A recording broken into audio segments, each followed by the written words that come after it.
Hi there, welcome back to the garage, and today we're going to have a look at fitting WPL oil filled shocks to the new C44RTR. We've already upgraded that with metal axle trusses and some weighted wheels, so we're hoping to get the absolute peak performance out of it that we can. Not quite sure how this one's going to go, not sure if the springs in the WPL shocks are going to be quite up to the job. Pretty sure they're going to work really well on the back, obviously the light end of the car, but the C44 cab is a little bit heavier than some of the other models these shocks are designed for.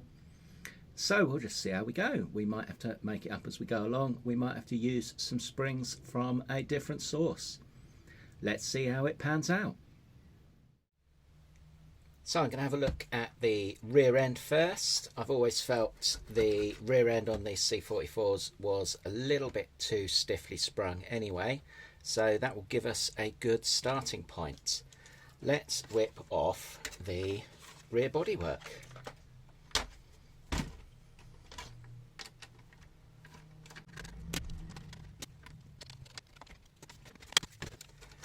Now the rear bodywork is clear, we can see what we've got. Let's get the original suspension units removed and we'll have a look at mounting the new oil-filled shocks on the upper suspension hole.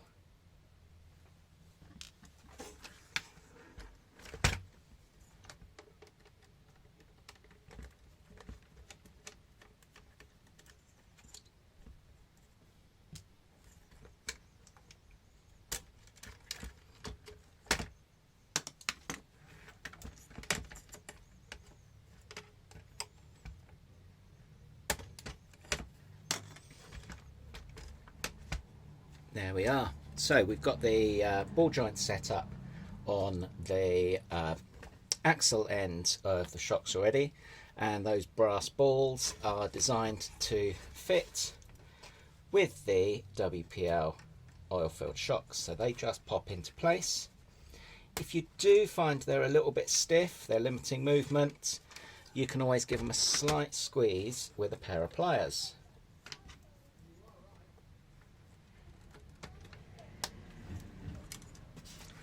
And for the top mounts, WPL have helpfully supplied a raised top mount as part of the chassis design, which is going to help us mount the top of the shocks.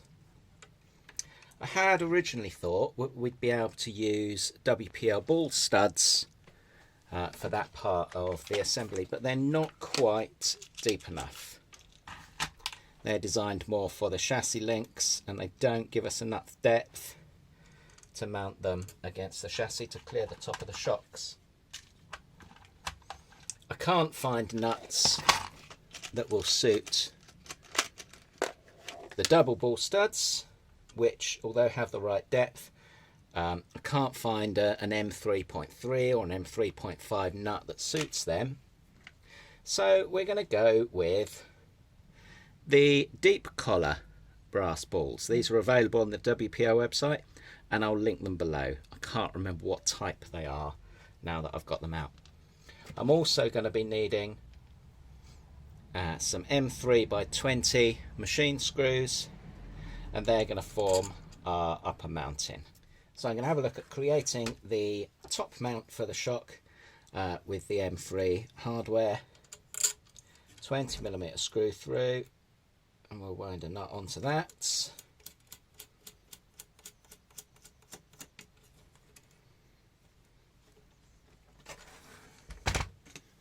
Tweak that one up. I bet my nut spinner's not deep enough. Oh, just about. Nice and tight on there. Wind a second nut on.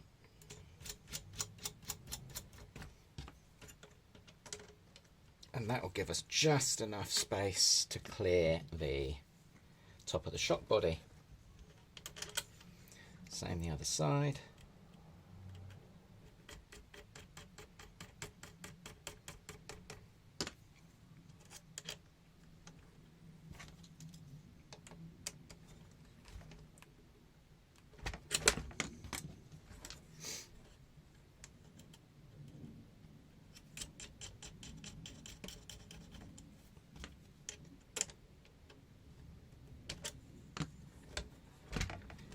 Then we're ready to pop the shocks on there, so we need one of the long collar brass balls for each shock.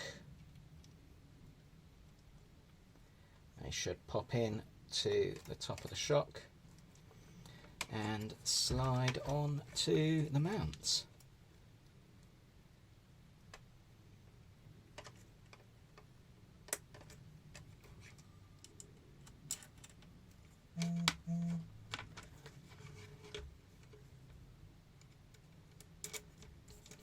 That's looking good.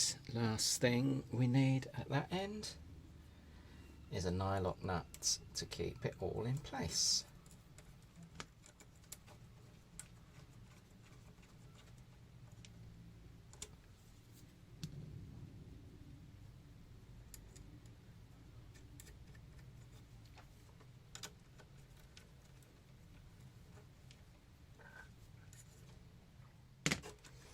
There we go. That is doing oil-filled shock things. Excellent.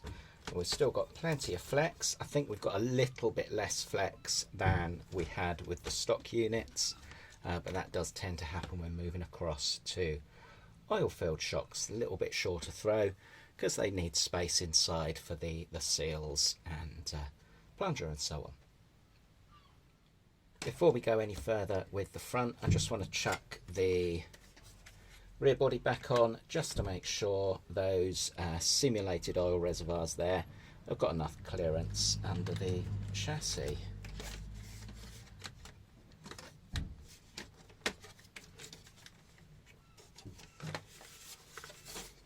All good. Nothing seems to be catching, nothing seems to be getting hung up under there. So I'm calling the rear setup a success. We've got plenty of rebounds, all looking good. Let's get the front end stripped down. This is a bit more involved. We need to remove the cab, we need to remove the inner engine detail tray, and we'll probably need to remove the electrics tray as well to release the original shocks, and we might have to create a clearance around the top mount. Let's see how we get on.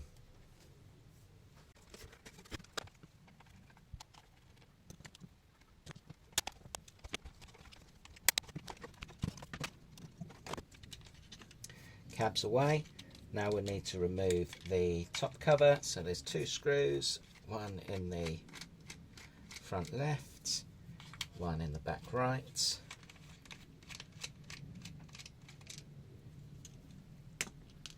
And we should be able to lift the electrics cover away. Hopefully the battery connector will pop through the clearance hole provided.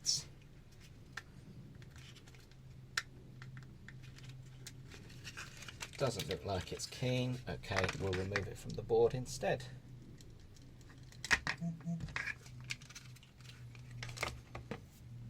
And you can see the electrics tray ready to go. Quite tight in there underneath that top cover.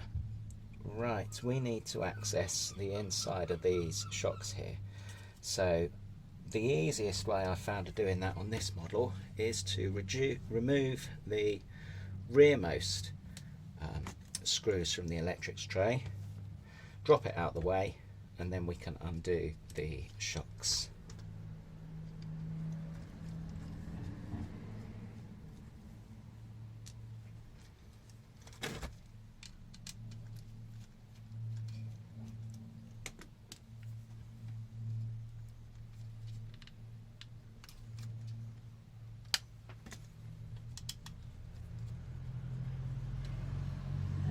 Pop that front bumper out the way as well.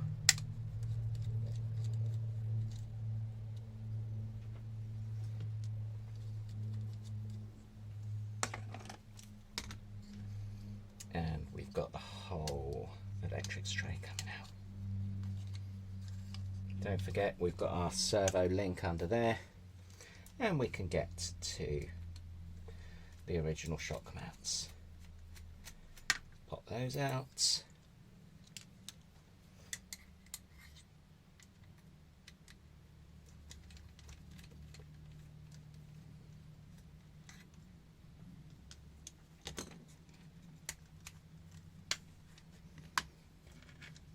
pop the shocks off as well.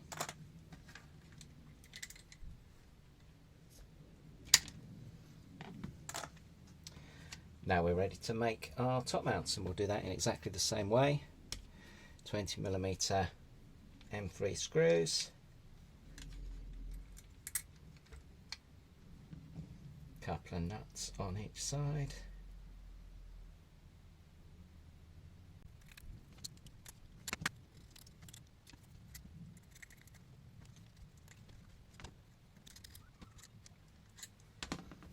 and same with the shocks. We'll pop those long collar brass balls in. This one is arguing about it.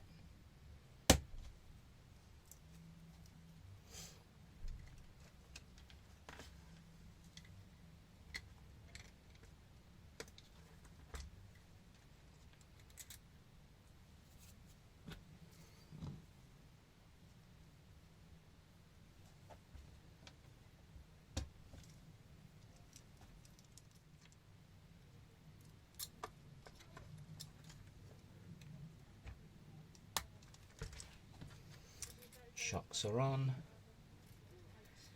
Nyloc nut to secure those are on. Nyloc nut to secure those each side.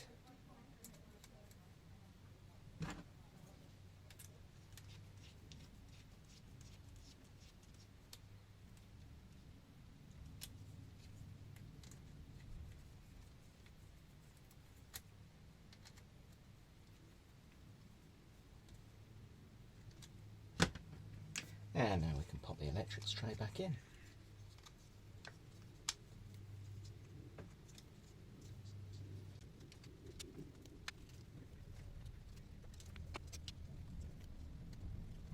Those simulated oil reservoirs seem to be a little bit close to the front bumper mounts that way round, so I'm just going to pop them off and swap them round.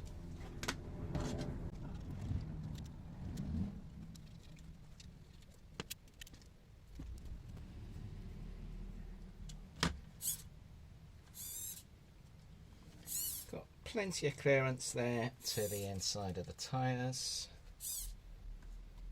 so we're good to carry on. Let's get that cover plate refitted.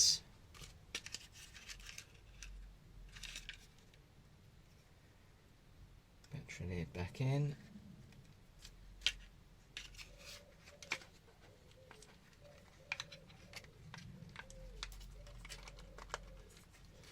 Little bit of a wibble to reset that into position, and then we can check the clearance to those top end of the shocks again.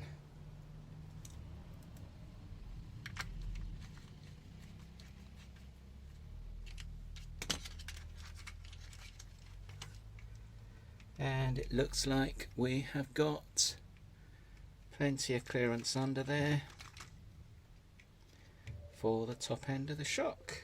Lovely. Cab back on.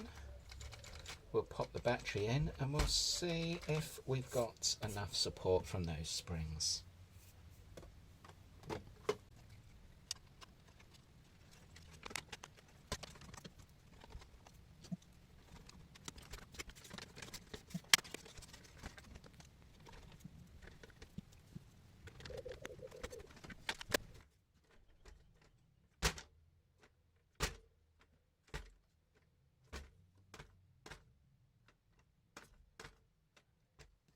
So looking at the truck with those new shocks fitted, does seem to be sagging a little at the front, and I'm hoping that we'll be able to remedy that just by winding on a little bit of preload onto those WPL shock absorbers.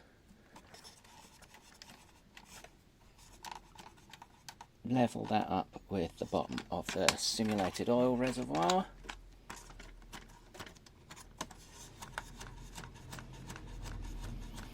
Beauty of these adjustable shocks is that you can vary that preload to exactly the right position, and that seems to have rid us of that little bit of sag. Maybe it could do with a little bit more, but I'm quite happy with that. Let's try our flex test. And yeah, there's a little bit less travel in those oil-filled shocks. We're not quite getting those 3 tyres high. We're back up again about where we were with the unweighted stock wheels and all the stock setup. But I think a little tiny bit of flex can be sacrificed for the benefits of running with those oil-filled shock absorbers. I'm very pleased how that's turned out. Looking forward to giving this one a run.